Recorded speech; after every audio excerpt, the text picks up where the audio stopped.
আল্লাহ, তুমি আমাদেরকে আর বিপদে ফেলো না মাবুদ। একটুখানি রহম করো আল্লাহ। এই গরিবের স্বপ্নগুলো কিভাবে তুমি ধূলিসাৎ করে দিও না আল্লাহ। তুমি ছাড়া এই গরিবের আর আছে কে বলো তো? তুমি ছাড়া গরিব মানুষের তো আর কেউ নাই।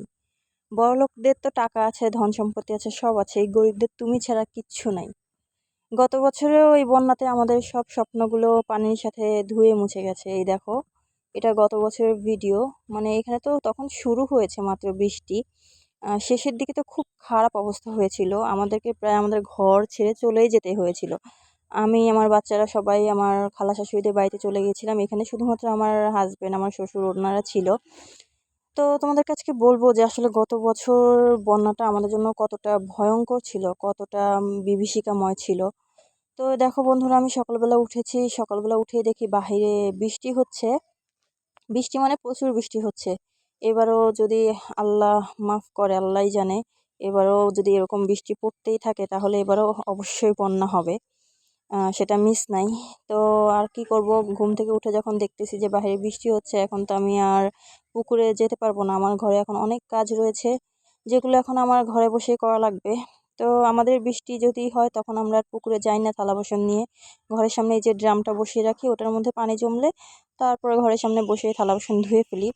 তো আজকে অত বেশি থালা বাসন ছিল না।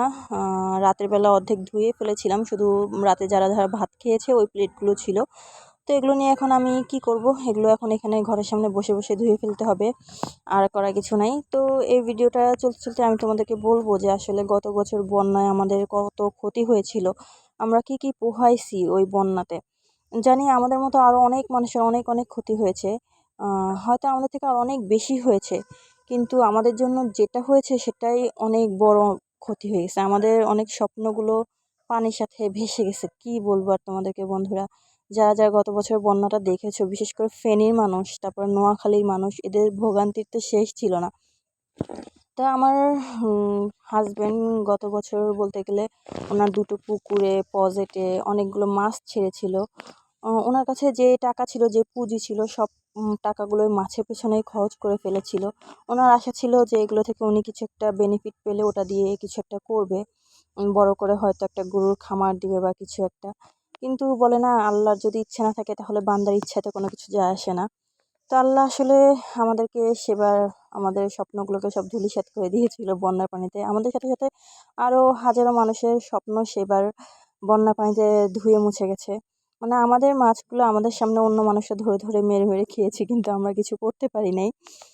এখন কথাগুলো অবশ্য হেসে হেসে বলতেছি, কিন্তু তখন যে আমাদের কাছে কেমন লাগতেছিল সেটা শুধুমাত্র আমরাই জানি, বা যাদের সাথে এটা হয়েছে তারাই জানে, তাই না বন্ধুরা? তো তোমরা যারা আমার ভিডিওগুলো পছন্দ করো, অবশ্যই তোমাদেরকে অনেক অনেক ধন্যবাদ। আর যারা পছন্দ করো না, যারা কোয়ালিটিফুল মানে অনেক ভালো ভালো কন্টেন্ট পছন্দ করো, যারা ভালো বাড়ি বা ভালো গাড়ি দিয়ে ভিডিও বানাতে পারে তাদের কন্টেন্ট পছন্দ করো, অবশ্যই তোমরা তাদের ভিডিও দেখো, আমার ভিডিও দেখার দরকার নেই। আর যারা আমারটা পছন্দ করে অবশ্যই তারা আমারটা দেখবে। তো এই দেখো বন্ধুরা, সারাদিনের বৃষ্টিতে এখন সন্ধ্যা হয়ে গেছে, কিন্তু সন্ধ্যা হলে কি হচ্ছে, বৃষ্টির দিনে তো আরো ঝাল খাবার সবার পছন্দ। কিছু খেতে ইচ্ছে করে বৃষ্টির দিনে গরম গরম।